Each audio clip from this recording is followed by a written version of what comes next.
तो हम लोगों ने पिछला वीडियो में इलेक्ट्रिक फील्ड इंटेंसिटी और इलेक्ट्रिक फील्ड लाइंस के बारे में स्टडी किया था।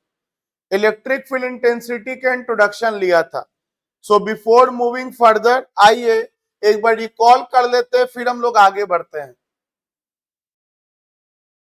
मान लीजिए एक 3 कूलम का चार्ज है और एक -8 कूलम का चार्ज है और दोनों के बीच का दूरी है 2 मीटर और दोनों के बीच का मीडियम मान लीजिए कि पानी है।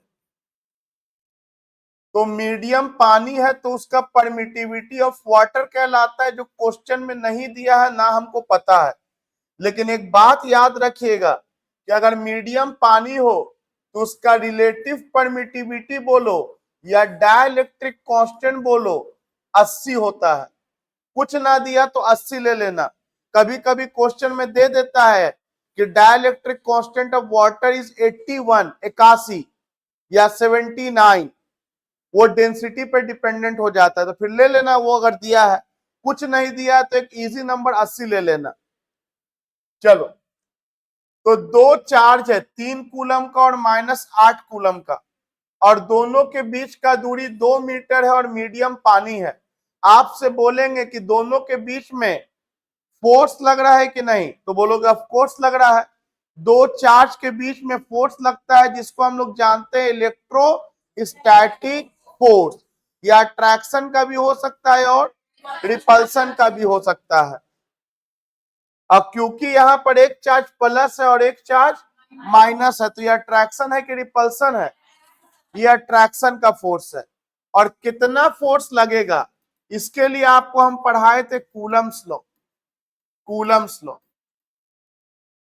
तो कूलम्स लॉ कहता है कि दो चार्ज के बीच में जो लगने वाला फोर्स होता है उसका फॉर्मूला होता है 1/4 pi permittivity of medium epsilon m, जिसको बोला Q1 इंटू Q2 का R स्क्वायर, जिसमें मैंने आपको कहा था कि अकॉर्डिंग टू कूलम्स लॉ जो फोर्स होता है वह डायरेक्टली प्रोपोर्शनल होता है product of magnitude of both the charges and inversely proportional होता है square of separation between them.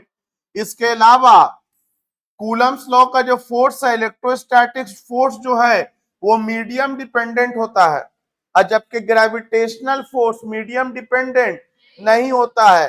कहने का मतलब अगर ये 3 kg हो और ये 8 kg हो तो ग्रेविटेशन में कहा जाता है कि दो मास के बीच में हमेशा फोर्स लगता है और हमेशा अट्रैक्टिव फोर्स लगता है। तो 3 kg और 8 kg के बीच में हवा हो, पानी हो, दीवार हो, बालू हो, कुछ भी हो, ग्रेविटेशनल फोर्स जिसका फॉर्मूला होता है Gm1m2 अपॉन R स्क्वायर, ये ग्रेविटेशनल फोर्स मास पे डिपेंड किया, डिस्टेंस पे डिपेंड किया, लेकिन मीडियम पे डिपेंड नहीं करता है। जबकि आप देख सकते हैं ये इलेक्ट्रोस्टैटिक फोर्स मीडियम पे डिपेंड करता है। हम इसलिए दोनों को कंपेयर कर रहे हैं क्योंकि एग्जाम में सवाल पूछ देता है कि दो डिफरेंस बताइए ग्रेविटेशनल फोर्स और इलेक्ट्रोस्टैटिक फोर्स के बीच में। तो पहला डिफरेंस तो यह है कि इलेक्ट्रोस्टैटिक फोर्स सिर्फ अट्रैक्शन का होता है, ग्रेविटेशनल फोर्स सिर्फ अट्रैक्शन का होता है। ग्रेविटेशनल फोर्स में रिपल्सन नहीं होता है। ग्रेविटेशनल फोर्स में कहा जाता है कि दुनिया में जितना भी बॉडी है जिसके पास मास होता है सब एक दूसरे को अट्रैक्ट करता है। जबकि इलेक्ट्रोस्टैटिक फोर्स में दोनों तरह का फोर्स होता है, डिपेंड करता है चार्ज के नेचर पे। अगर लाइक चार्ज हुआ पॉजिटिव पॉजिटिव या निगेटिव निगेटिव तो रिपल्सन हो जाएगा, और अगर अनलाइक चार्ज हुआ तो अट्रैक्शन हो जाएगा। तो एक तो डिफरेंस ये हो गया कि gravitational force is only attractive force, while electrostatic force is both attractive as well as repulsive. दूसरा डिफरेंस ये हो गया कि electrostatic force dependent on medium between the charges, जबकि gravitational force is independent of medium between the masses. यहां जो G है वो यूनिवर्सल ग्रेविटेशनल कांस्टेंट कहलाता है। इसका वैल्यू फिक्स है 6.67 10 का पावर -11 न्यूटन मीटर स्क्वायर पर केजी स्क्वायर। ये फिक्स है, यूनिवर्सल है। चांद पे चल जाओ, ब्रह्मांड में कहीं भी चल जाओ, इस कैपिटल G का वैल्यू नहीं बदलता है। और जबकि तो आप जान गए हैं ना, ये अलग अलग मीडियम पे अलग अलग होता है, इसका वैल्यू चेंज होता रहता है। तो ये तो एक्स्ट्रा जानकारी था। तो आइए आगे बढ़ते हैं। तो दो चार्ज के बीच में फोर्स का फॉर्मूला हो गया 1/4πε Q1 Q2 upon R square. और यहाँ जो मीडियम है वो क्योंकि पानी है तो परमिटिविटी ऑफ मीडियम के जगह पे आ जाएगा परमिटिविटी ऑफ वाटर, Q1 का मॉड Q2 का मॉड अपॉन R स्क्वायर।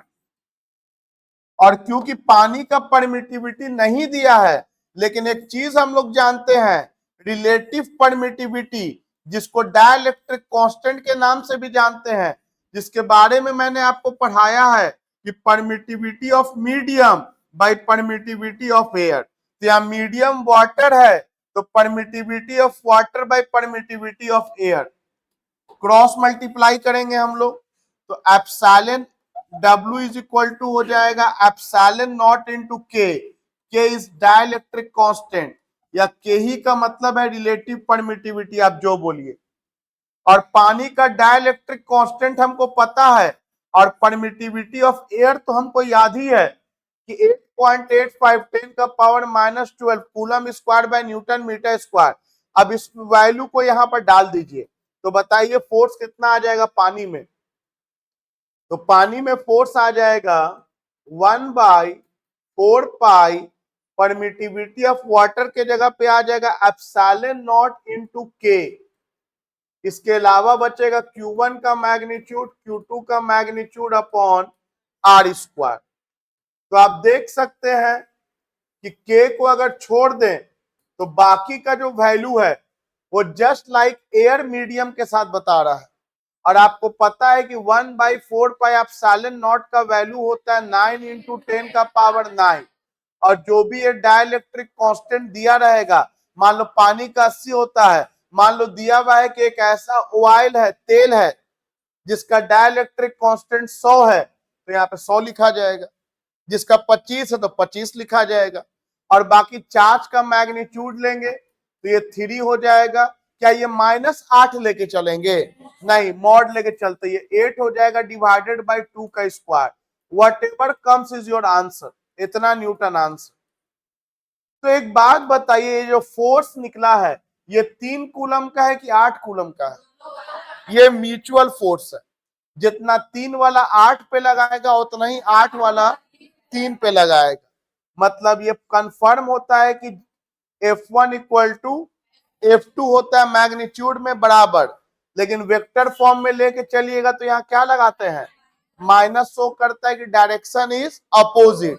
आप देख सकते हैं यहाँ पर कि मान लीजिए ये B है तो B वाला A को खींचेगा और A वाला B को खींचेगा, तो दोनों फोर्स का डायरेक्शन अपोजिट है, लेकिन मैग्नीट्यूड इक्वल है तो यहाँ पे माइनस शो करता है कि direction is opposite vector form में।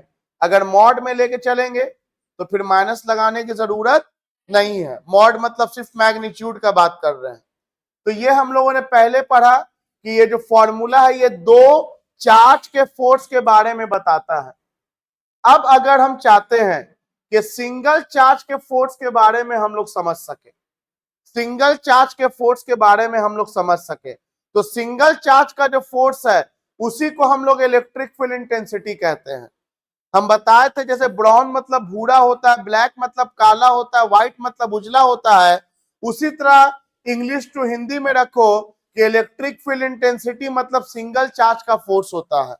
और सिंगल चार्ज का फोर्स तभी निकाल सकते हैं जब यह फोर्स +1 पर लगता है। मान लीजिए कि यहाँ पर 6 कूलम का चार्ज है और हमको इसका इलेक्ट्रिक फील्ड इंटेंसिटी निकालना है 3 मीटर के दूरी पर, तो इसका मतलब यही हुआ सिंपली कि यहाँ पर +1 चार्ज को रख दो तो इस 6 कूलम के चार्ज का फोर्स हमको 3 मीटर के दूरी पे निकल जाएगा, क्योंकि +1 पे लगने वाला जो फोर्स होता है इसी को हम लोग बोलते हैं इलेक्ट्रिक फील्ड इंटेंसिटी। तो इलेक्ट्रिक फील्ड इंटेंसिटी का फॉर्मूला क्या हो गया? 1/4π, एयर है अगर मीडियम तो एप्सिलॉन नॉट और ये चार्ज बटा R स्क्वायर, साथ में डायरेक्शन होगा तो आई कैप लिख दिया, वेक्टर क्वांटिटी होता है, पढ़ चुके पिछले वीडियो में हम लोग ये। मान लो इतना देख करके आपको बहुत अच्छा कॉन्फिडेंस नहीं आ रहा है आप जाके पिछला वीडियो देखो इसका, आपको बहुत डिटेल में इसके बारे में बताया गया है कि इसको यूनिट पॉजिटिव चार्ज बोलते हैं या टेस्ट चार्ज बोलते हैं, और इस टेस्ट चार्ज पर जो फोर्स लगता है that we call electric field intensity. इसका वैल्यू इतना छोटा होता है कि केवल इस पर फोर्स लगता है, ये कभी लगाता नहीं है। इलेक्ट्रिक फील्ड इंटेंसिटी का सिंपली मतलब होता है एक पर लगने वाला फोर्स, यूनिट पे लगने वाला फोर्स। तो यूनिट पे लगने वाला फोर्स ई, यूनिट चार्ज पे लगने वाला फोर्स ई, तो क्यू चार्ज पे लगने वाला फोर्स क्यू ई कहला जाएगा।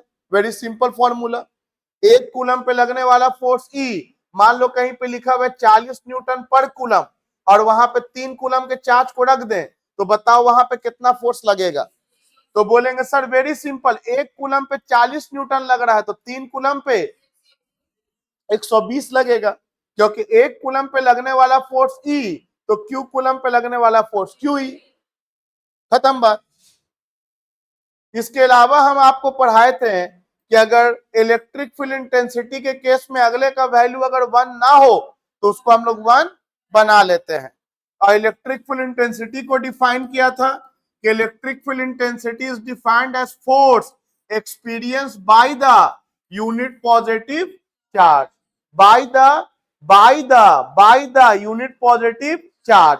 जहां फोर्स का यूनिट न्यूटन था और चार्ज का यूनिट कूलम था, इसका एसआई यूनिट हो गया था न्यूटन पर कूलम। वेक्टर क्वांटिटी होता है।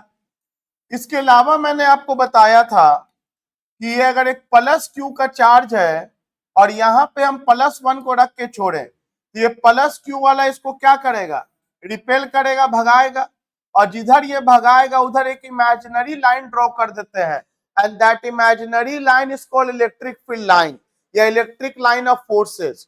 तो electric field lines are imaginary lines जो बताता है कि इलेक्ट्रिक फील्ड का डायरेक्शन किधर होगा।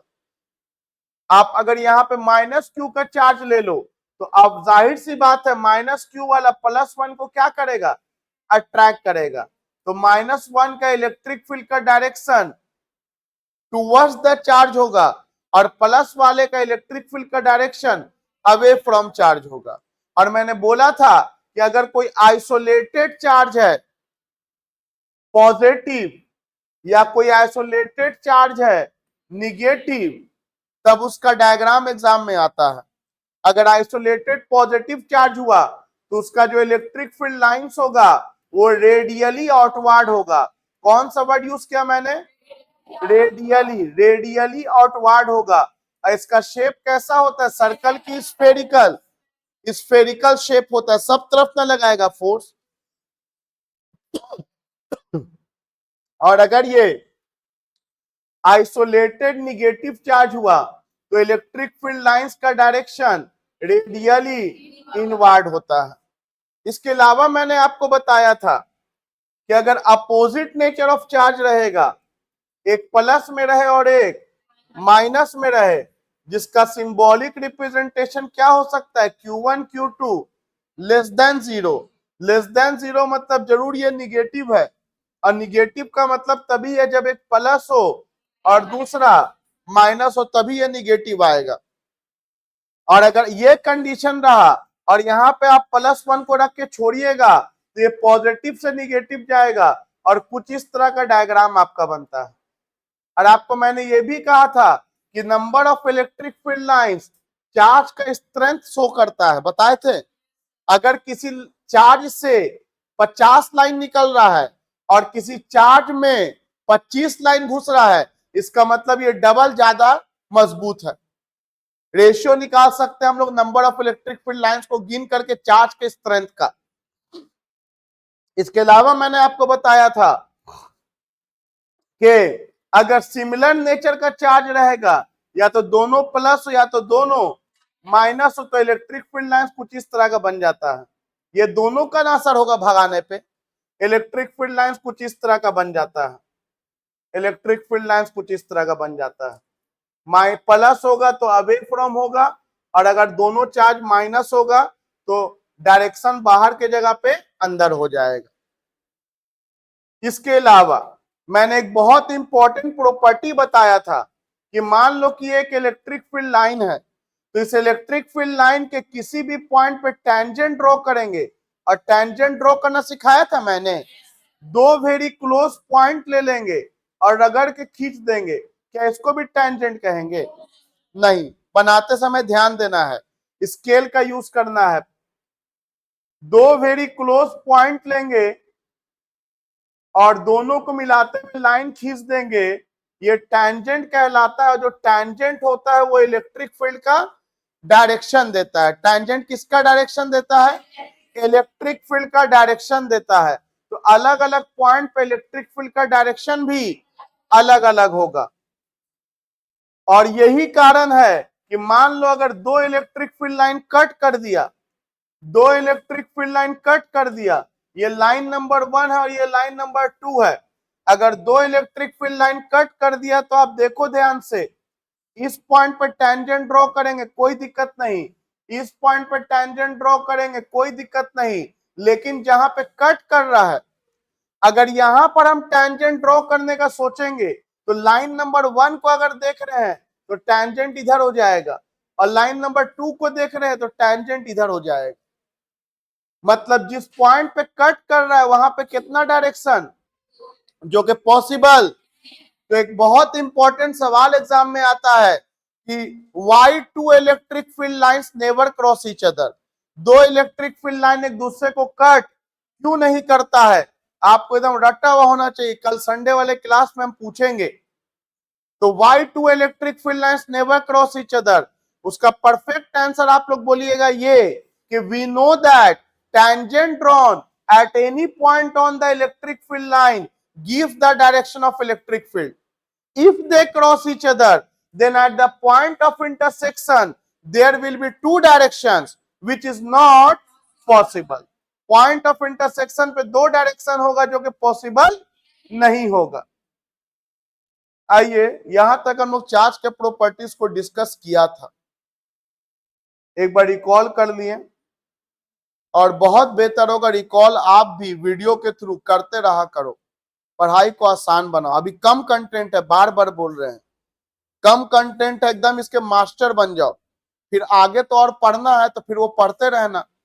अभी जितना पढ़ लियो इसको इतना बार पढ़ो, इतना ये मत सोचो कि 2 बार पढ़ लिया 3 बार, देखो कि इतना बार पढ़ लिया कि बिना देखे किसी को पढ़ा सकते। इफ यस तो you are going on the right way, if no go to the videos, double speed में देखो, ट्रिपल, रात में सोते समय आधा घंटा लगाते हुए सो जाओ, बहुत फायदा करेगा, आने वाले वक्त में आपका पढ़ाई आसान कर देगा। चलिए आइए देखिए आगे बढ़ते हैं। एक बात बताइए, ये प्लस क्यू है, यहां पे +1 को रखा, ये +1 को बुलाएगा या भगाएगा? अच्छा, ऐसा हो सकता है कि वापस फिर बुला ले, आजा आजा आजा, क्या ये पॉसिबल है? हाँ या ना? ये कभी पॉसिबल नहीं है। चलो, इसका मतलब वापस अपने जगह पे तो नहीं आएगा। अच्छा चलो, यहां पे हम -q को रख दिए, तो ये +1 वाला यहां पहुंचा, क्या ये पॉसिबल है कि लौट करके फिर मेरे पास वापस आ जाएगा? सोचो तो, +1 वाला गया, अट्रैक्ट हुआ, क्या ये +1 वाला पॉसिबल है कि लौट के मेरे पास वापस आ जाएगा? यस सर और नो सर। प्लस वाला प्लस को बुला लेगा, है ना? क्या कंसेप्ट है तुम लोगों का? कौन दुनिया में हो? सुबह सुबह क्या लेके आ गए? कुछ जबरदस्त पी के आ गए? नहीं, कुछ ऐसा लग रहा है, जो हिसाब का जवाब दिए ना, कुछ ऐसा डेफिनेटली लग रहा है कि प्लस वाला प्लस को बुला लेगा और माइनस वाला +1 को रिपेल कर देगा, है ना? कुछ होश में आए, ये कभी पॉसिबल? दिमाग में तुम लोग खाली ड्राइंग है। सर आप तो बताए थे पिछला क्लास, ये लोग ड्राइंग देखिए ना, कॉपी में बना हुआ, ऐसे करके बना हुआ है। अरे एरो का निशान भी तो देख, एरो का निशान भी तो देख, एरो का निशान का लौट के आने वाला था। नहीं, यहां पे रखेंगे तो ये रिपेल होकर इधर जाएगा, यहां पे रखेंगे ये रिपेल होकर इधर जाएगा। ये कभी जहां से स्टार्ट हुआ है वहां पे लौटने वाला नहीं है। तो तुम सोचो, जहां से स्टार्ट हो वहां पे ना लौटे, मान लो यहां से स्टार्ट हो और यहां पे हम कभी ना लौटे, तो क्या ये फिगर पॉसिबल है? तो ऐसा कह सकते हैं कि इलेक्ट्रिक फील्ड लाइन कभी भी क्लोज्ड लूप नहीं बना सकता है, ये इसका प्रॉपर्टी होगी। Electric field lines can never form closed loops, electric field lines can never form closed loops. मान लो ऐसा कोई डायग्राम दे दे और बीच में एक गोल बना दे, अब बोलिए डायग्राम सही कि गलत, तो बताओ, ये डायग्राम गलत होगी। ये electric field lines close loop नहीं बना सकता, it can never form close loops. चलो अगला बात, ये +1 को यहां पे रखा, ये इसको रिपेल किया यहां तक, फिर रिपेल नहीं किया, फिर रिपेल कर दिया। मान लो हम है गिवन चार्ज +q, हम +1 को रिपेल किया, फिर रिपेल नहीं किया, फिर रिपेल कर दिया। क्या ये पॉसिबल है कि बीच में रिपेल ना करें फिर रिपेल कर दें? नहीं, हम जब भी रिपेल करेंगे तो कंटिन्यू, या जब भी अट्रैक्ट करेंगे तो मतलब इलेक्ट्रिक फील्ड लाइंस कभी भी डिसकंटिन्यूअस नहीं हो सकता है। इलेक्ट्रिक फील्ड लाइंस हमेशा कैसा होगा? कंटिन्यूअस होगा। समझ में आया? Electric field lines are always continuous, never discontinuous. अगला प्रॉपर्टी चैप्टर 2 में प्रूफ करेंगे। कहां प्रूफ करेंगे? अभी पढ़ ले रहे हैं जीके टाइप। क्या? तो देखो यहां, अगर ये कोई कंडक्टर है,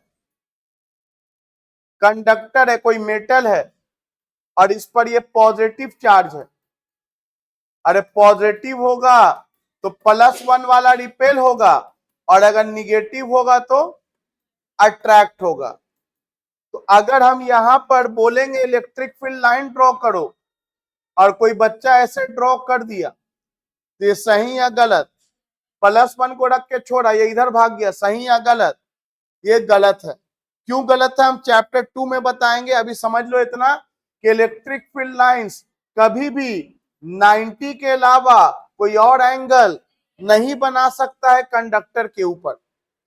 इलेक्ट्रिक फील्ड लाइंस जब भी बनाएगा तो कंडक्टर के सरफेस पे कितना बनाएगा? तो आपको ये ड्राइंग नहीं करना है, आपको समझ के बनाना है। आप कैसा भी डायग्राम बना लो, लेकिन ये ध्यान रखना कि इलेक्ट्रिक फील्ड लाइंस कंडक्टर के सरफेस पर कितना डिग्री बनाना चाहिए? 90। बताओ तो ओवरऑल ये डायग्राम सही है या गलत? ओवरऑल तो बोलेंगे सर एक भी लाइन गलत कर दिया अगर आप, तो गलत होगी।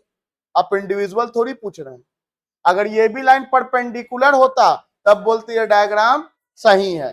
तो तुम लोगों ने कौन सा प्रॉपर्टी अभी सुना कि इलेक्ट्रिक फील्ड लाइंस हमेशा कंडक्टर के सरफेस पे परपेंडिकुलर होता है। और दूसरी बात, इलेक्ट्रिक फील्ड का वैल्यू कंडक्टर के अंदर में हमेशा 0 होता है, मतलब कंडक्टर के अंदर इलेक्ट्रिक फील्ड लाइन मौजूद नहीं होता है। ये तो हम लोग चैप्टर 1 में ही पढ़ेंगे, आखिरी का टॉपिक है गॉस लॉ, वहां पे ये पढ़ेंगे, चैप्टर 2 में भी ये पढ़ना है। चलो तो हम लोग एक और प्रॉपर्टी समझे। अगला तो कौन कौन सा प्रॉपर्टी पढ़ा? सोचो तो, याद करो, रिकॉल करो तो। आइसोलेटेड पॉजिटिव चार्ज का radially outward, isolated negative charge का रेडियली इनवर्ड। अगर अपोजिट नेचर का चार्ज रहेगा तो पॉजिटिव से स्टार्ट होगा, निगेटिव में एंट्री करेगा। इलेक्ट्रिक फील्ड लाइन के किसी भी पॉइंट पे टेंजेंट ड्रॉ करेंगे तो वो उसका डायरेक्शन देगा। अगर वो लोग कट करेगा तो जहां पे कट करेगा वहां पे 2 डायरेक्शन जो कि पॉसिबल नहीं है। इलेक्ट्रिक फील्ड लाइन हमेशा क्लोज लूप का फॉर्मेशन करेगा? नहीं करेगा। गुड। इलेक्ट्रिक फील्ड लाइंस कभी क्लोज लूप का फॉर्मेशन नहीं करेगा। इलेक्ट्रिक फील्ड लाइंस हमेशा कंटिन्यूअस होगा, कभी डिसकंटिन्यूअस नहीं होगा। कंडक्टर के सरफेस पे इलेक्ट्रिक फील्ड लाइंस हमेशा परपेंडिकुलर होगा। क्यों होगा? सेकंड चैप्टर में अभी है कि परपेंडिकुलर होगा। और कंडक्टर के अंदर में इलेक्ट्रिक फील्ड का वैल्यू 0 होता है, इलेक्ट्रिक फील्ड लाइन एग्जिस्ट नहीं करता। तो कुल मिला के लगभग 8 प्रॉपर्टी मैंने आपके सामने रखा है। अब एक तो ये आता है, अब एक दो सवाल इसके ऊपर देख लेते हैं। मान लो आपको क्वेश्चन एक दिया है, बोल दिया कि एक कंडक्टर है। ये कौन है? ये कंडक्टर है।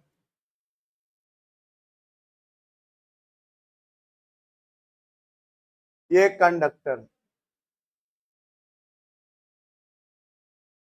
और चलो तीन ही ऑप्शन वाला दे रहे हैं।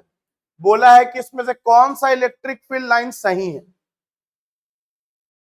कौन सा इलेक्ट्रिक फील्ड लाइन इसमें करेक्ट है।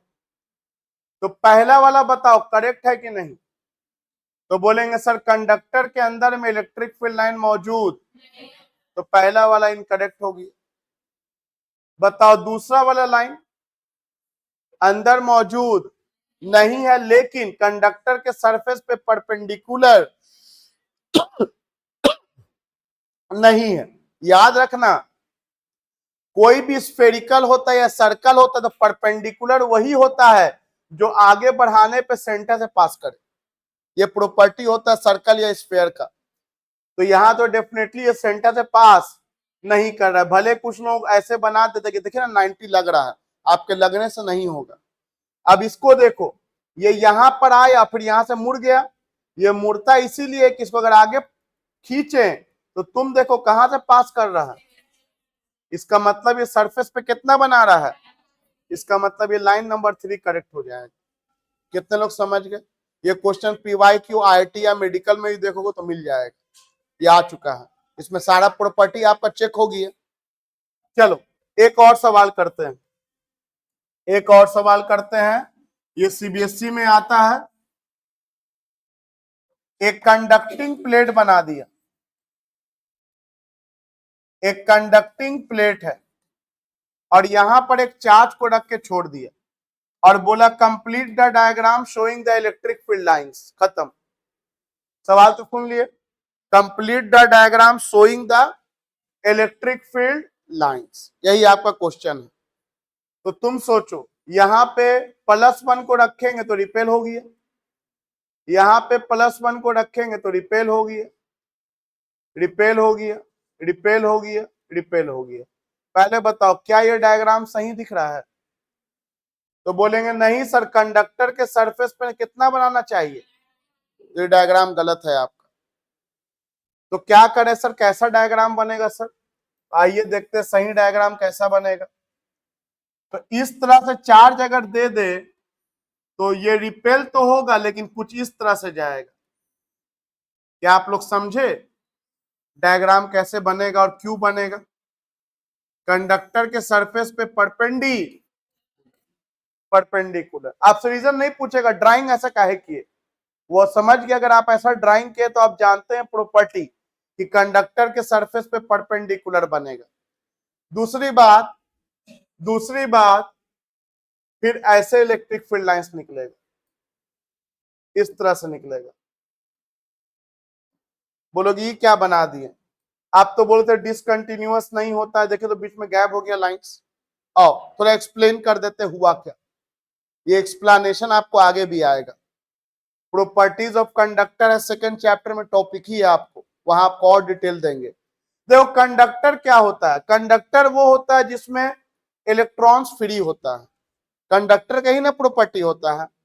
ये प्लस माइनस था पहले न्यूट्रल, लेकिन जैसे ही यहां पे कौन आया प्लस, तो बताओ प्लस की तरफ इंडक्शन के कारण यहां पे कौन आ जाएगा, माइनस। हाथ खड़ा करो कितने लोग समझे।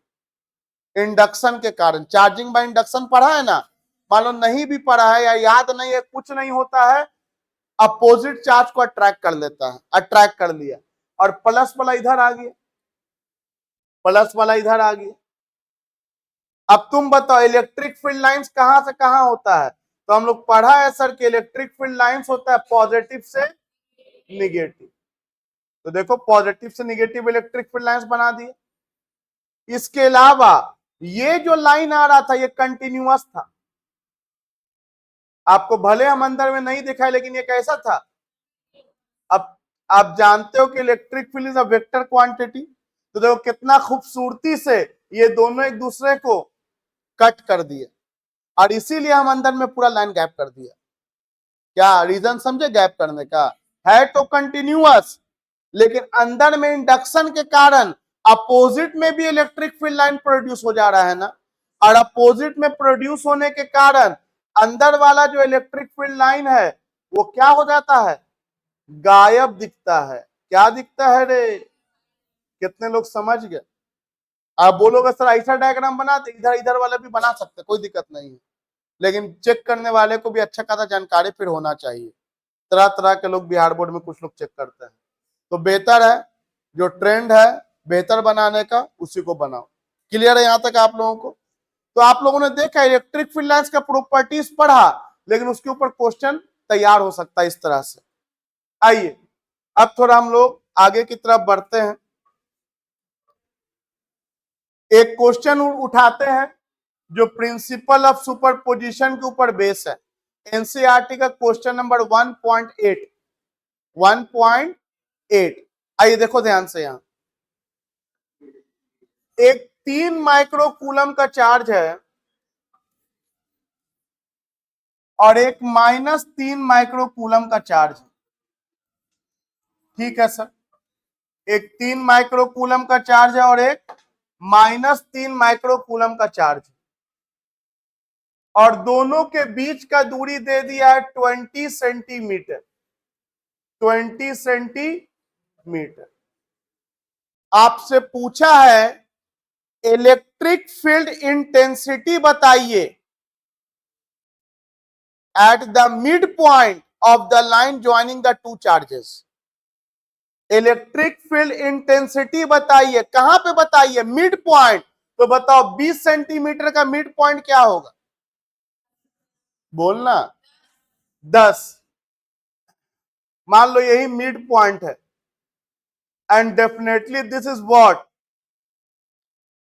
10 centimetre and this one is also. और बताओ एम पे क्या बताना है? एम पे क्या बताने के लिए बोला गया है? Electric field intensity. इसका हिंदी क्या हुआ कि एम पर +1 को रख दो और उस पर फोर्स निकाल दो। अरे यही ना इसका मतलब हुआ, एम पर किसको रख दो और उस पर क्या निकाल दो?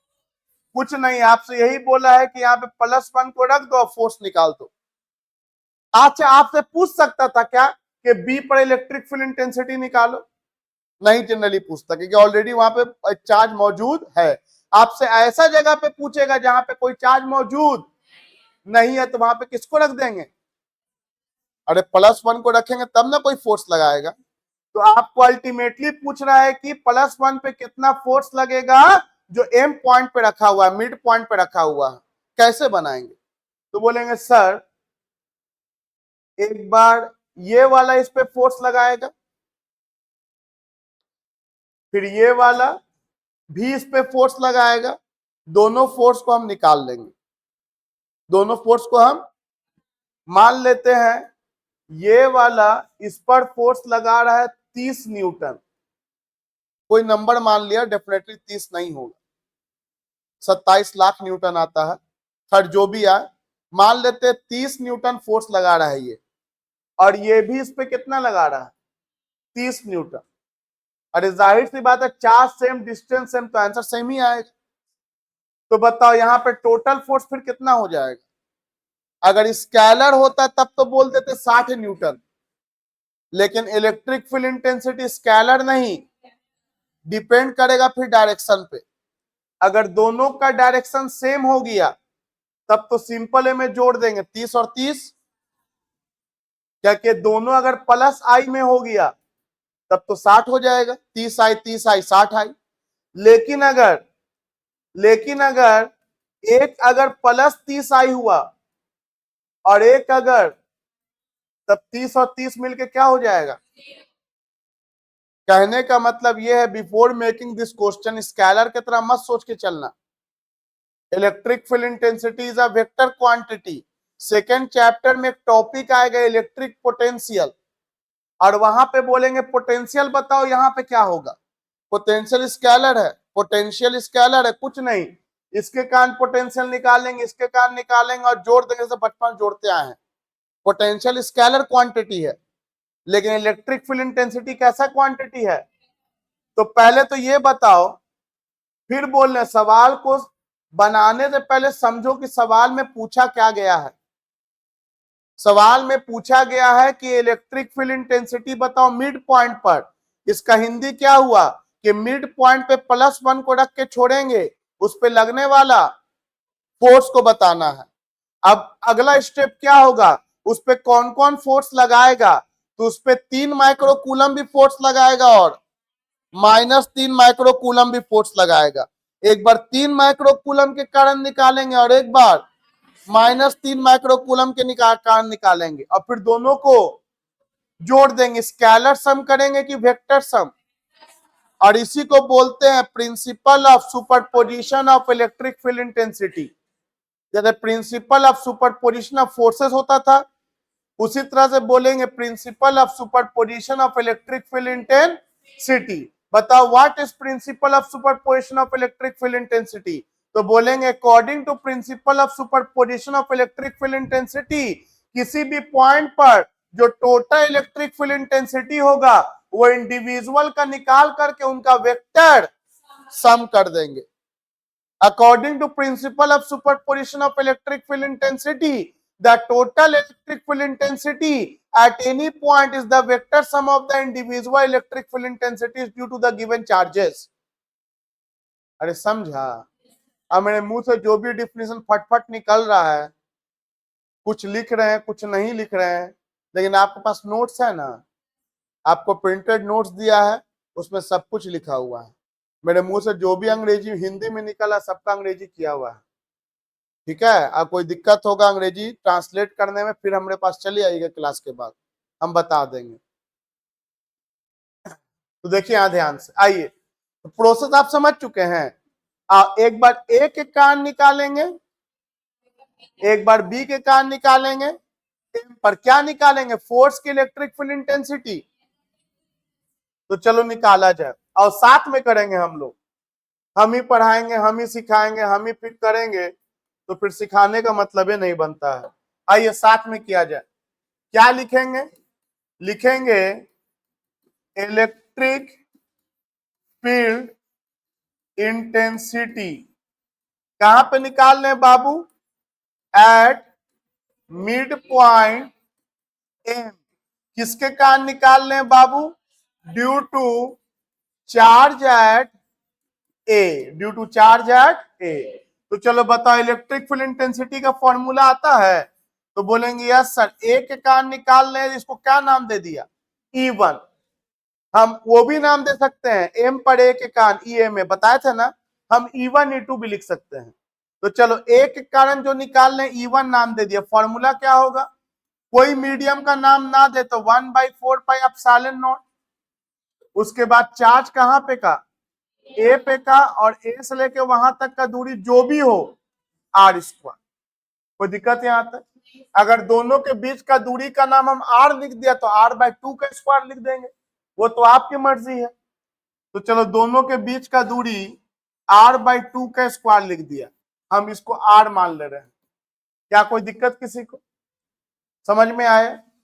चलो वैल्यू तो जो लिखना है वही लिखेगा। डायरेक्शन क्या हो जाएगा, इस तरफ कि इस तरफ, सोचो इस तरफ के इस तरफ, तो बोलेंगे सर डायरेक्शन है तो सबसे इंपॉर्टेंट है। हाथ किस पे रखेंगे और किसको देखेंगे, ए पे प्लस है और एम पे तो प्लस होना ही है। तो बताओ ए वाला एम को आओ आओ कि जाओ जाओ, प्लस वाला प्लस को भगाएगा ना, तो मेरा हाथ उधर ना भाग रहा है, तो या तो डायरेक्शन लिख दो A to M, A to M, और नहीं तो क्या लिख दो आई कैप, उधर आई कैप होता है डायरेक्शन, या आप ए टू एम भी लिख सकते हैं।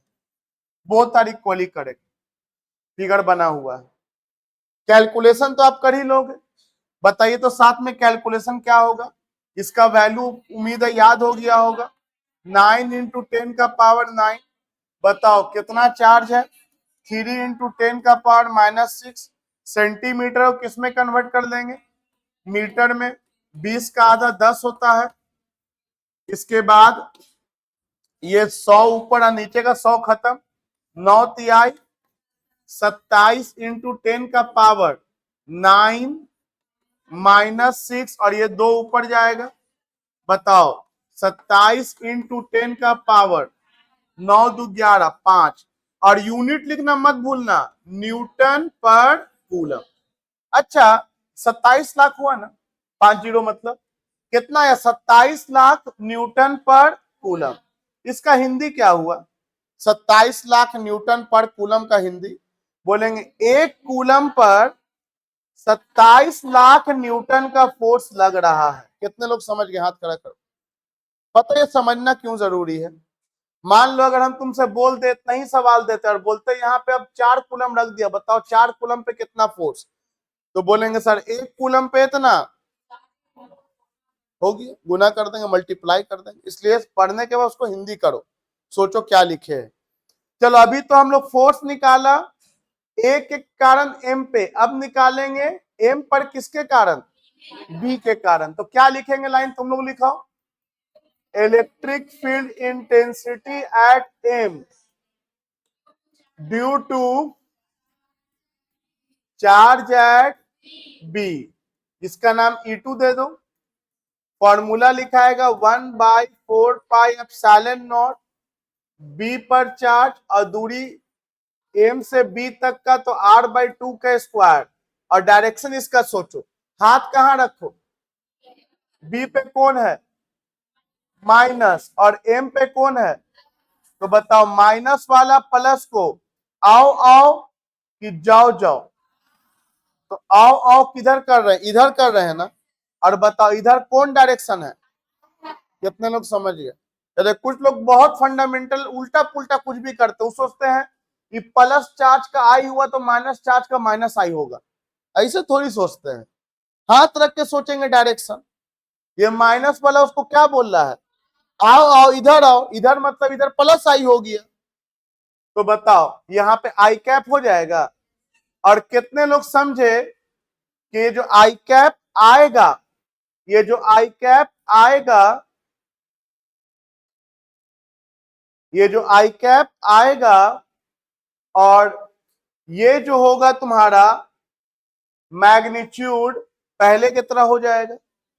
अरे सेम ही वैल्यू है ना, और सीधे लिख दो 27 × 10⁵ न्यूटन पर कूलम आई कैप। ये E2 निकल गया।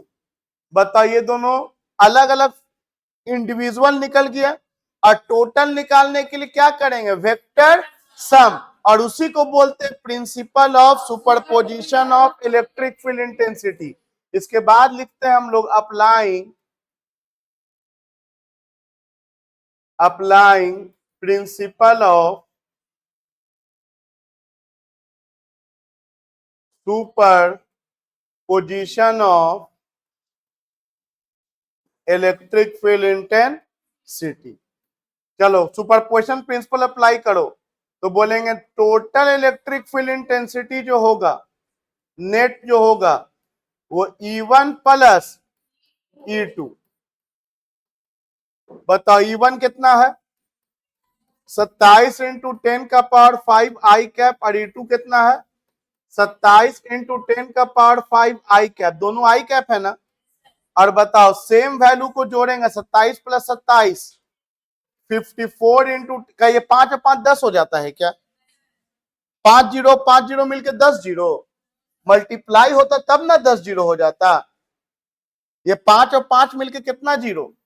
कुछ लोग बहुत ब्लंडर मारते हैं, 5 जीरो और 5 जीरो को जोड़ेंगे तो 5 जीरो ना आएगा, तो ये जीरो नहीं ऐड करेगा, नंबर ऐड कीजिएगा। तो कितना हो जाएगा? 5 न्यूटन पर कूलम, और डायरेक्शन क्या? आई कैप। अगर डेसिमल यहां पे लाएं, आपको पता ना स्टैंडर्ड वे, डेसिमल यहां पर है, इसको एक अंक पीछे लाना है तो 10 से डिवाइड, तो कितना हो जाएगा फाइनल आंसर? 5.4 × 10⁻, ये एक जीरो बढ़ जाएगा क्योंकि 10 से डिवाइड किया, 10 से मल्टीप्लाई किया, न्यूटन पर कूलम आई कैप। कितने लोग सीख गए? एनसीईआरटी का क्वेश्चन नंबर कौन सा है? 1.8। इसमें एक और सवाल है 1.8 में, पार्ट बी भी है। अच्छा एक बात बताओ, आप इसको फील करो ना, ये 54 लाख न्यूटन, 54 लाख न्यूटन का फोर्स किस पॉइंट पे आ रहा है? एग्री और नॉट एग्री? 54 लाख न्यूटन का फोर्स +1 पे लग रहा है, मिड पॉइंट पे। अब अगर तुमसे हम बोल दें कि यहां पर 10 कूलम के चार्ज को रख दिया गया, इस पे फोर्स बताओ, कितने लोग बना लोगे? एक तो लॉन्ग तरीका ये है कि इन दोनों के बीच का फोर्स निकालो, इन दोनों के बीच का फोर्स निकालो, फिर जोड़ो घटाओ। और लेकिन एक आसान तरीका क्या है, बोलेंगे सर एक कूलम पर कितना फोर्स यहां पे लगेगा, अब हमको पता है, वही तो निकाला है सर। अब एक कूलम पे 54 लाख न्यूटन, तो बताओ 10 कूलम पे 10 से मल्टी 540 लाख न्यूटन हो जाएगा। हाथ खड़ा करो, कितने लोग समझ गए। तो सेकेंड पार्ट आपका होमवर्क में है एनसीईआरटी से। आपको 10 कूलम ना देकर के चार्ज का वैल्यू कुछ और दिया है। जो भी चार्ज का वैल्यू दिया है उस चार्ज को इससे क्या कर देंगे, वेरी सिंपल। मतलब सेकेंड पार्ट बनाएंगे कैसे, पार्ट बी लिखेंगे F is equal to Q E, जो भी क्यू दिया है मिड पॉइंट पर ई हमको निकला हुआ उससे मल्टीप्लाई कर देंगे। अच्छा, जो भी क्यू दिया है अगर वो प्लस में दिया है तो फोर्स का डायरेक्शन इलेक्ट्रिक फील्ड के डायरेक्शन में हो जाएगा, और अगर जो क्यू दिया है वो क्यू माइनस में हो तो उसके फोर्स का डायरेक्शन इलेक्ट्रिक फील्ड के डायरेक्शन के, पढ़ाए थे पिछला क्लास कि चार्ज अगर पॉजिटिव होगा तो उस पर फोर्स इलेक्ट्रिक फील्ड के डायरेक्शन में लगेगा, और चार्ज अगर निगेटिव होगा तो फोर्स इलेक्ट्रिक फील्ड के डायरेक्शन के अपोजिट लगेगा। एकदम छोटा छोटा बात ध्यान में होना चाहिए, नहीं है वीडियो बना हुआ जाकर रिवाइज करो, रिपीट करो। चलिए, तो ये हम लोग एक क्वेश्चन देख लिए इलेक्ट्रिक फील्ड इंटेंसिटी के ऊपर। एक और नया टर्म आइए सीखा जाए जिसका नाम है electric dipole. Electric dipole very important and again very simple topic. हम पहले ही बोला टॉपिक सिंपल ही सब होता है, याद रहा, समझ में आ गया, सिंपल नहीं आया टफ। यही सब टॉपिक में सब बाप बाप करता है, न्यूमेरिकल कैसे बनेगा क्या बनेगा, इंपॉर्टेंट बस समझ में आना चाहिए, तब आपको सब आसान लगेगा। इलेक्ट्रिक डाइपोल, देखो डाइपोल होने के लिए कुछ कंडीशन है। पहला, दो चार्ज होना चाहिए। दूसरा, मैग्नीट्यूड सेम होना चाहिए। तीसरा, नेचर अपोजिट होना चाहिए। चौथा, सेपरेशन होना चाहिए दोनों चार्ज के बीच में। आओ बताओगे ये +3 कूलम और ये +3 कूलम और दोनों के बीच का दूरी 2 मीटर, ये डाइपोल है या नहीं? तो बोलेंगे सर ये चारों कंडीशन सेटिस्फाई कर रहा है कि नहीं, चेक करेंगे। दो चार्ज है, हाँ चलिए। मैग्नीट्यूड सेम है, हाँ चलिए। नेचर अपोजिट होना चाहिए, और नेचर क्या है, ये डाइपोल नहीं, हटाइए, खत्म हो गया। डाइपोल के लिए एक प्लस होना चाहिए तो एक माइनस होना चाहिए। चलो अब -3 कूलम लिख के छोड़ दिया। अब बताओ नेचर अपोजिट है, हाँ सर नेचर अपोजिट हो गया, एक प्लस में हो गया तो एक माइनस में हो गया, दोनों के बीच में गैप है, यस सर बन गया डाइपोल। कितना डाइपोल समझ गए। ए बाबू का पिछला सवाल भी डाइपोल था क्या? कितने लोगों को दिख गया डाइपोल था? हम तुमसे ऐसे ही पूछ सकते थे ना कि इलेक्ट्रिक डाइपोल के मिड पॉइंट पर इलेक्ट्रिक फील्ड इंटेंसिटी निकालो। कितने लोग समझे सवाल कैसे पूछ सकते थे? इलेक्ट्रिक डाइपोल के मिड पॉइंट पर क्या निकालो, निकल जाता। अच्छा यही बताओ, अगर इस सवाल में यहाँ पे प्लस होता तब भी हम बोल सकते थे डाइपोल के मिड पॉइंट पर, कभी जिंदगी में नहीं बोल सकते मिड पॉइंट, डाइपोले नहीं है वो। अच्छा अगर ये प्लस होता तब यहाँ पे क्या आंसर होता? तो बोलते सर अगर ये प्लस होता, कुछ नया नहीं करेंगे, प्रोसेस यही फॉलो करना है। पहले इसके कारण सोचेंगे, ये रिपेल करा इधर, ये निकल गया यहां तक, सेम बनाएंगे। अब इसके कारण सोचेंगे, तो बताओ ये क्या करेगा, बुलाएगा कि भगाएगा? पिछली बार ये इधर लगा था और ये भी इधर लगा था, डायरेक्शन दे देना, हमसे छूट गया था। डायरेक्शन नहीं दोगे नंबर नहीं मिलेगा, हम बोल दिए थे, डायरेक्शन एरो बनाना छूट गया था फिगर में। तो पिछली बार ये डायरेक्शन था, लेकिन इस बार जो फिगर दिया है तो ये तो भगा रहा है और ये भी तो इधर भगाएगा। कितने लोगों को दिखा, ये भी भगाएगा। ये वाला प्लस उस प्लस को बोलेगा भाग उधर, और ये बोला तू इधर भाग। अब बताओ एक इधर भगा रहा है और एक इधर भगा रहा है, और दोनों भगाने का ताकत क्या लगा रहा है, सेम। तो जाहिर सी बात है ये माइनस आई कैप आ जाएगा, देखो ना डायरेक्शन, E2 माइनस आई कैप आ जाएगा। और जब तुम जोड़ने पे जाओगे तो माइनस समेत जोड़ोगे तो ये दोनों जुड़ के क्या हो जाएगा। कितने लोग समझे? सेम क्वेश्चन, सब कुछ सेम, खाली साइन बदल गया, आंसर, लेकिन आंसर भले बदलाओ, क्या मैंने प्रोसेस कोई बदल दिया पूरा? नहीं भाई, मेरा बेसिक कंसेप्ट नहीं बदलता है, उसको पकड़ना है जड़ से, न्यूमेरिकल भारी नहीं लगेगा। समझ में आया? मैग्नीट्यूड और डायरेक्शन देख के चलो, ये ऑब्जेक्टिव में पूछ सकता है आपसे। ऑब्जेक्टिव में सवाल ऐसे कर देगा, एक प्लस क्यू है, एक प्लस क्यू है, बताओ मिड पॉइंट पे इलेक्ट्रिक फील्ड इंटेंसिटी कितना होगा। बनाना थोड़ी है, सोचना है कि जितना ये इसको इधर रिपेल करेगा उतना ही ये इसको इधर रिपेल करेगा, तो जीरो ही ना हो जाएगा वहां पर। चलो आगे बढ़ते हैं। हम डाइपोल बता रहे थे, तो बताइए डाइपोल बना के नहीं बना? तो बोलो डाइपोल एक ऐसा सिस्टम होता है जिसमें दो चार्ज होगा, दोनों का मैग्नीट्यूड सेम होगा, नेचर अपोजिट होगा, और दोनों के बीच में कुछ गैप रहेगा। कैसे करें डिफाइन? तो बोलेंगे electric dipole is a system which consists of two charges, of equal magnitude,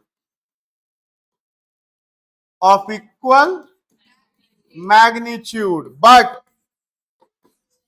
opposite nature and separated by certain distance, होगी। क्या आपको क्लियर है इलेक्ट्रिक डाइपोल? तो what is electric dipole? System है, सिस्टम, एक ऐसा सिस्टम जिसमें दो चार्ज होगा, दोनों का मैग्नीट्यूड सेम होगा, नेचर, और दोनों के बीच में कुछ गैप होगा। मान लो अगर हम ये बोल दें एक प्लस 4 कूलम एक माइनस 4 कूलम ओवरलैप कर रहा है, ये डाइपोल हुआ कि नहीं? बोलेंगे नहीं सर, जब सेपरेशन नहीं है। अभी ना बोला भैया बीच में कुछ गैप होना चाहिए, भले दोनों का मैग्नीट्यूड सेम है, नेचर अपोजिट है, लेकिन ये डाइपोल नहीं है, डाइपोल मोमेंट नहीं क्रिएट करेगा ये। अच्छा, मेरे मुंह से निकल गया डाइपोल मोमेंट, एक और टर्म, और एग्जाम में डाइपोल का डिफिनीशन नहीं देता है, आज तक तो नहीं दिया है। एग्जाम में डाइपोल मोमेंट का डिफिनीशन 10 बार में 7 बार देता है, इतना ज्यादा देता है। या तो डाइपोल मोमेंट या इलेक्ट्रिक फील्ड इंटेंसिटी, ये दो में से बहुत ज्यादा देता है। तो डाइपोल मोमेंट का डिफिनीशन, तो पहले समझो डाइपोल मोमेंट क्या होता है। किसी भी एक चार्ज का मैग्नीट्यूड ले लो, सुनाई दिया? दोहरा दो, कितना होगा? मैग्नीट्यूड लेंगे तो -3 भी हो सकता है। नहीं, जब बोल ही दिया मैग्नीट्यूड लेना है तो 3 हुआ। और दोनों के बीच में कितना दूरी है आपस में? मल्टी 6 सेंटीमीटर आए कि कूलम मीटर आए? इतना पढ़ाने के बाद भी बच्चा ऐसे करके लिख देता है, 0 नंबर आ जाएगा। ठीक है, मेहरबानी करके ये कूलम मीटर की तरह लिखेगा, बड़ा सी स्मॉल है। तो 6 को प्रोडक्ट कहते हैं, प्रोडक्ट, हिंदी में गुणनफल। 6 किसका किसका गुणनफल है? 3 का, और इसमें कोई फिजिक्स नहीं बोला, 6 गुणनफल है 3 और 2 का। अब हम फिजिक्स बोल रहे हैं। यही जो 6 आया है ना, इसी को बोलते हैं डाइपोल मोमेंट। क्या बोलते हैं? तो डाइपोल मोमेंट क्या है? प्रोडक्ट हुआ कि नहीं? अरे प्रोडक्ट हुआ कि नहीं? किसका प्रोडक्ट है जी? तो किसी भी एक चार्ज के मैग्नीट्यूड का डाइपोल के किसी भी एक चार्ज के मैग्नीट्यूड का और दोनों के बीच में जो दूरी है उससे मल्टी, तो जो प्रोडक्ट आएगा वो डाइपोल मोमेंट कहलाएगा। डाइपोल मोमेंट समझ में आ गया? डाइपोल मोमेंट न्यूमेरिकल देता है, हर साल लगभग देता है, दो चार्ज दे देगा प्लस माइनस में, और डिस्टेंस दे देगा, बोला डाइपोल मोमेंट निकालिए, मल्टीप्लाई कर दो खाली, बन गया डाइपोल मोमेंट, निकल गया। तो what is dipole moment? Define करो डाइपोल मोमेंट, बोलो electric dipole moment is the, क्या कहलाता है ये?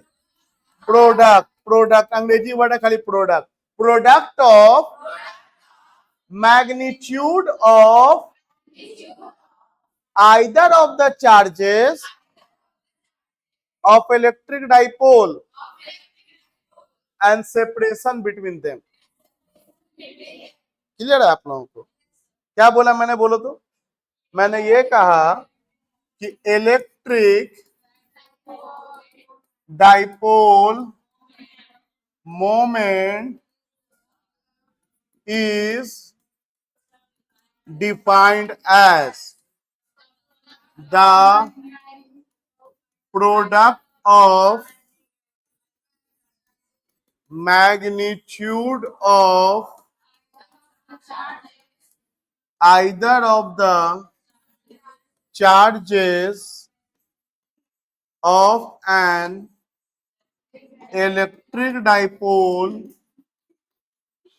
and separation between them.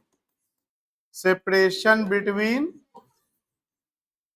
दूसरी बात, it is vector quantity, very important. Dipole moment scalar है कि वेक्टर है? Vector quantity. मैं यहां पे फिर एक लाइन बोल दूं, फोर्स वेक्टर था, इलेक्ट्रिक फील्ड इंटेंसिटी वेक्टर था, डाइपोल मोमेंट भी। सेकेंड चैप्टर में पोटेंशियल पढ़ेंगे, वो स्केलर होता है। एग्जाम में कहीं सब पूछता है कौन वेक्टर कौन स्केलर। अच्छा, अगर ये वेक्टर बोल दिया तो इसका डायरेक्शन होना चाहिए। तो डाइपोल मोमेंट का डायरेक्शन होता है very simple, negative charge to positive charge, negative to positive. याद करो, इलेक्ट्रिक फील्ड था पॉजिटिव टू निगेटिव, काम नहीं है फिर भी याद दिला दे खाली। डाइपोल मोमेंट होता है निगेटिव चार्ज टू, तो चलो इस बात को लिख लेते हैं कि it is directed from negative charge to positive charge. It is directed from negative charge to positive, ये निगेटिव टू पॉजिटिव डायरेक्टेड होता है। अच्छा एक बात बताओ, क्या ये जरूरी है कि डाइपोल का टोटल चार्ज हमेशा जीरो ही होगा? एकदम कंपलसरी है कि डाइपोल है तो जीरो चार्ज होबे करेगा? बोलेंगे यस सर, क्योंकि एक को +3 एक को -3, चार्ज स्केलर है, सिंपल है में जोड़ देंगे जीरो हो जाएगा। अगर ये जीरो ना होता तो इसका मतलब है कि वैल्यू सेम नहीं है, और सेम नहीं होगा तो डाइपोल नहीं होगा। तो डाइपोल में नेट चार्ज हमेशा, क्योंकि अगर ये +6 होगा तो दूसरा जीरो होना ही है। तो डाइपोल में टोटल चार्ज हमेशा जीरो होता है। चलो एनसीईआरटी का एक क्वेश्चन है, आइए उसको हम लोग करते हैं। एनसीईआरटी का क्वेश्चन नंबर 1.9 है। याद करो एनसीईआरटी का हम लोग 1.1 बना चुके हैं, 1.2 बना चुके हैं, 1.12 बना चुके हैं, ठीक है, ये 1.8 बना चुके हैं, ये 1.9 है, 1.11 बना चुके हैं, ठीक है। एनसीईआरटी देखिएगा। और संडे के दिन 1.11 में याद दिला दूं, पॉलिथीन और ऊल वाला जो था फ्रिक्शन वाला, वो 1.11 था। और संडे के दिन हम लोग 1.10 करेंगे, मतलब कल। और जो कल करेंगे वो कितना नंबर का क्वेश्चन है? डिराइवेशन है 5 नंबर का, वो 5 नंबर का डिराइवेशन है वो, ठीक है। ध्यान से पढ़िएगा। हम एक वीडियो भेजेंगे टॉर्क वाला आज, वो टॉर्क वाला वीडियो देख करके कल आप लोग आइएगा। अगर भेजा, हम कौन सा वीडियो भेजेंगे? टॉर्क वाला। व्हाट्सएप कीजिएगा, टॉर्क वाला वीडियो भेजेंगे, देख के आइएगा, फिर आपको हम समझाएंगे तो आपको थोड़ा आसानी होगा, ठीक है तो वो 11 का टॉपिक, लेकिन बोल चुके 11 का काम 12th में है। और नहीं पढ़े कोई दिक्कत नहीं, हम कवर अप करते हुए चल रहे हैं। आपको बस क्लास नागा नहीं करना है और सीखने से मतलब रखना है। जो ना सीखोगे फिर हमको आके बता देना है, बहुत सा तरीका है सिखाने का। ऐसा कुछ सोचना ही नहीं है कि फिजिक्स में कुछ ऐसा है जो आप सीख नहीं सकते हो। चलो देखो यहां ध्यान से 1.9 सवाल क्या है, समझोगे। क्वेश्चन है एक चार्ज है 2.5 इंटू 10⁻⁻7 कूलम का, और एक चार्ज है -2.5 इंटू 10⁻⁻7 कूलम का। दो चार्ज दे दिया है और इसका कोऑर्डिनेट दिया है 0,0, और इसका कोऑर्डिनेट दिया है 0,0, +15 सेंटीमीटर। एक को मान लो क्यूए नाम दे देते, एक को मान लो क्यूबी नाम दे देते। और बोला है क्या कि डाइपोल मोमेंट बताइए और टोटल चार्ज बताइए। दो सवाल पूछा है। हम सवाल को डिटेल में ना लिख करके इन शॉर्ट लिख दिया, ये गिवन है, और हमसे पूछा है दो सवाल। एक पूछा है कि इलेक्ट्रिक डाइपोल मोमेंट क्या होगा जो सिस्टम दिया हुआ है, और दूसरा सवाल पूछा है कि टोटल चार्ज क्या होगा। तो भाई मेरा टोटल चार्ज तो वैसा ही क्लियर है, बताओ टोटल चार्ज क्या होगा, दोनों को जोड़ो ना, 0। तो डाइपोल बोल दिया 0 तो हो ही जाना है, और वैसे भी जोड़ेंगे जितना प्लस है उतना माइनस 0 होगा। और मैंने पहला सवाल करना है, आइए किया जाए साथ में। हम पढ़ा चुके हैं इसलिए साथ में करेंगे। देखो यहां ये कहलाता है एक्स एक्सिस, ये वाई और ये जेड। तो कोऑर्डिनेट बनाओ, इधर होता है एक्स, इधर होता है -x, इधर होता है y, इधर होता है -y, इधर होता है z। अब इधर बना नहीं सकते तो मजबूरी में इधर बना देते हैं। इधर होता है z और अंदर अंदर होता है -z, अंदर होता है -z। कोई दिक्कत किसी को नहीं। लेकिन अगर आप ध्यान से देखोगे तो हमको x और y का काम है कि नहीं काम है? नहीं, 0 0 है। हमको काम तो z का है, तो हम अपने सुविधा के लिए क्या करते हैं, हम y वाला जो है इसको क्या कर लेंगे, z, इधर +y ले लेंगे और अंदर -y ले सकते हैं हम लोग।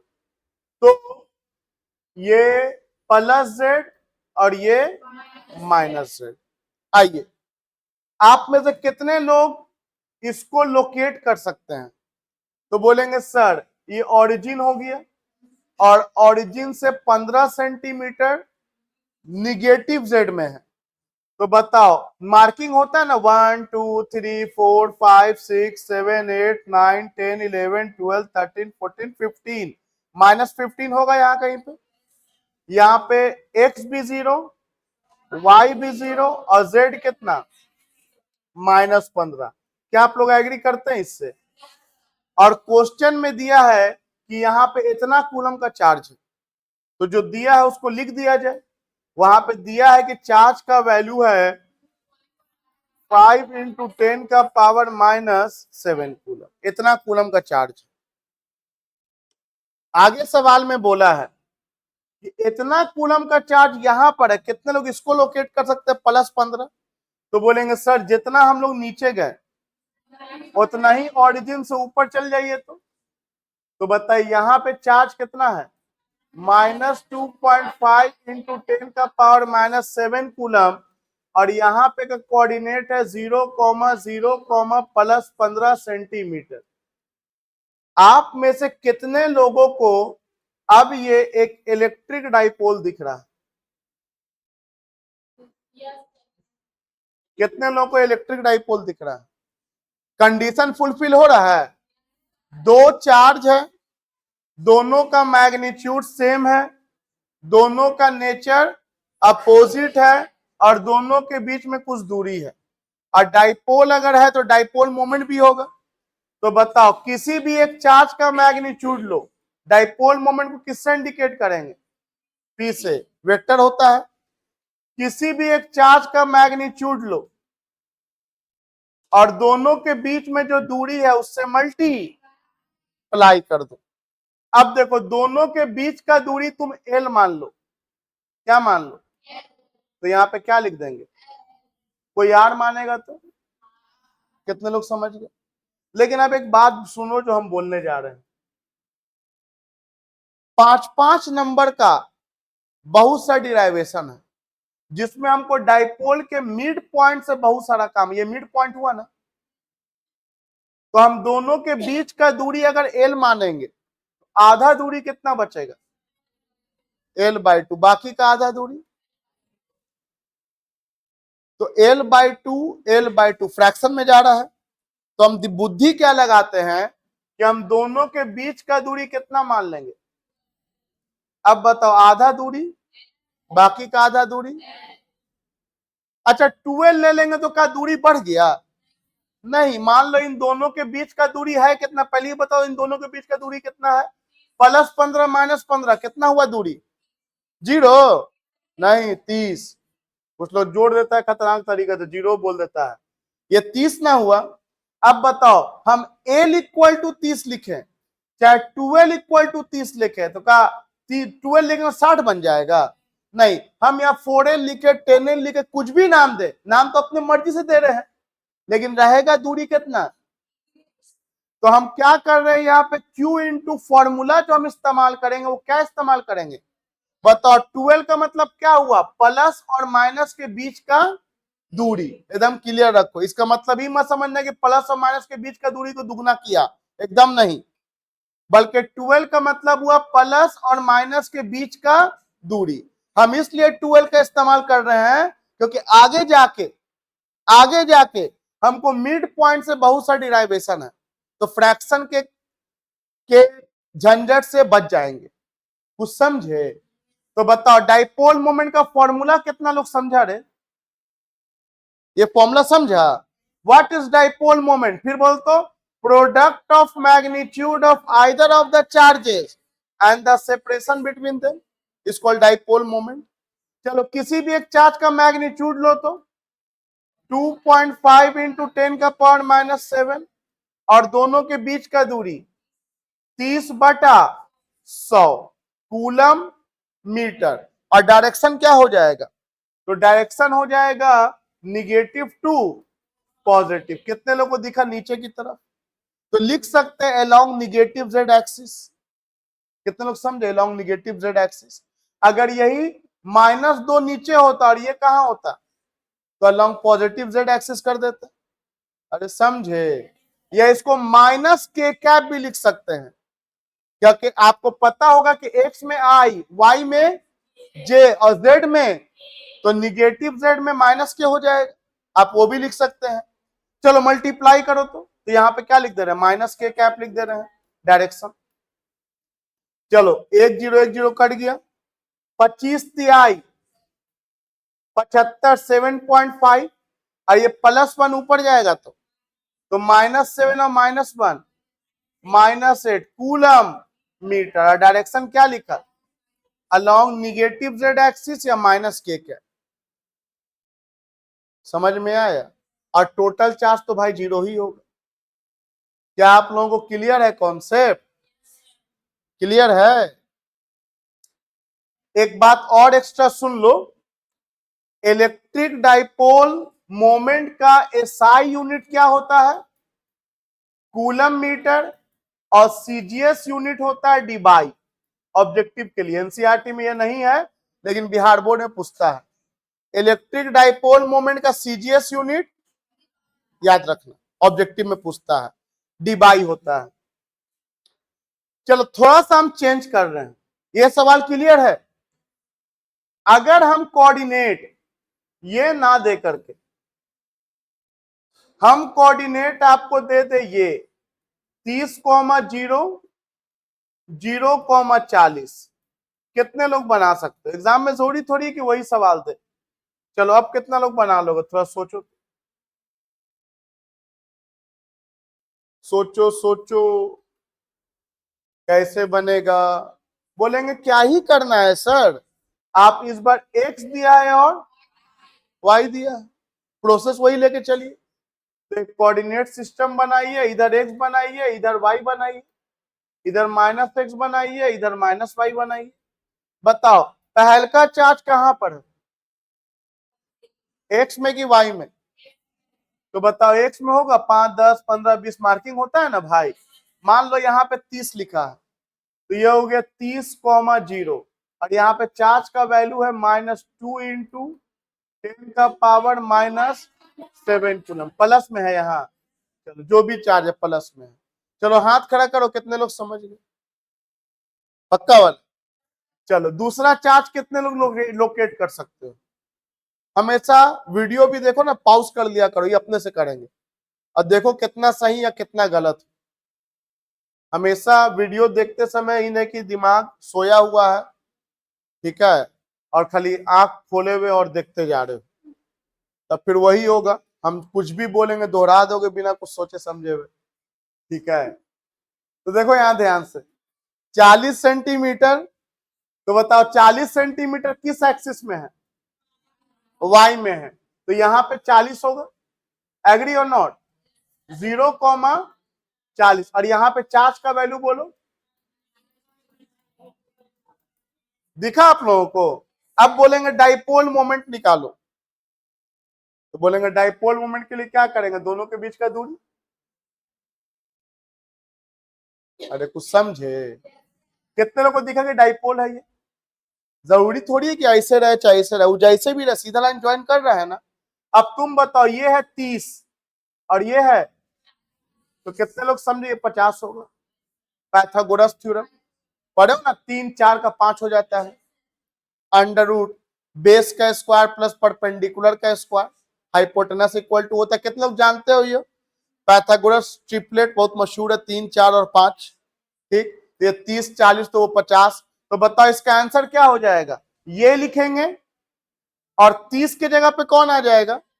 50/100, सॉल्व कर दोगे, what ever comes is your answer. कितना लोग सीख गए? और डायरेक्शन क्या होगा? डायरेक्शन होगा फ्रॉम -2 इंटू 10 का -2.5 इंटू इतना कूलम टू इतना कूलम लिख देंगे, या अगर मान लो इस पॉइंट का नाम ए लिख दे, इस पॉइंट का नाम बी लिख दे, फ्रॉम ए टू बी भी लिख सकते हैं, फिगर बना हुआ है, या नहीं तो from negative charge to positive charge. I hope कि आप लोगों को क्लियर है। या कोई डिग्री में लिखना चाहे कंपटीशन लेवल पे, उसके लिए हम बोल रहे हैं, समझ में आया डिग्री में तो ठीक, नहीं आया तो टेंशन मत लेना।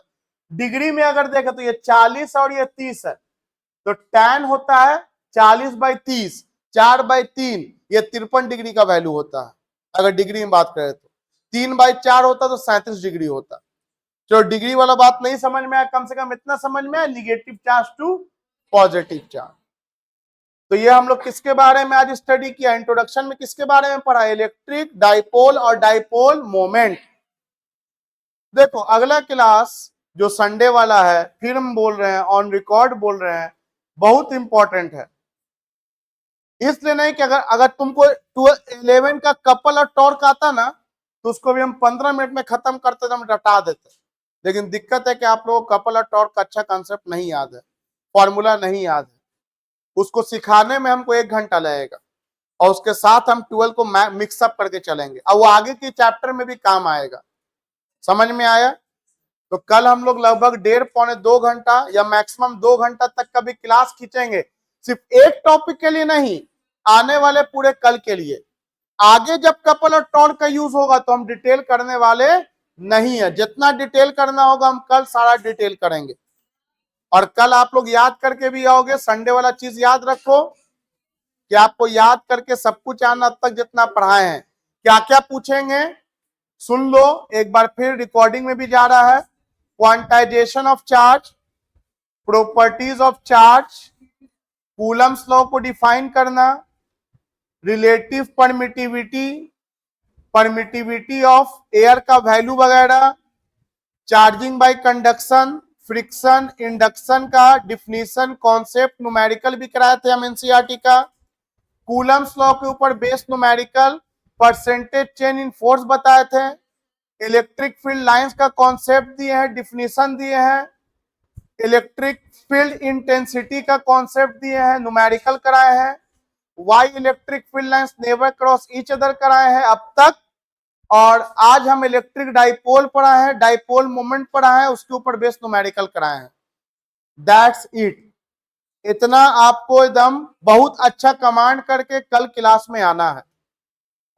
चलो कल मिलते हैं 10:30 बजे। मेक श्योर लेट ना हो, और क्लास तो छूटने का गलती मत करना, छोड़ने का। फोटो लेना है।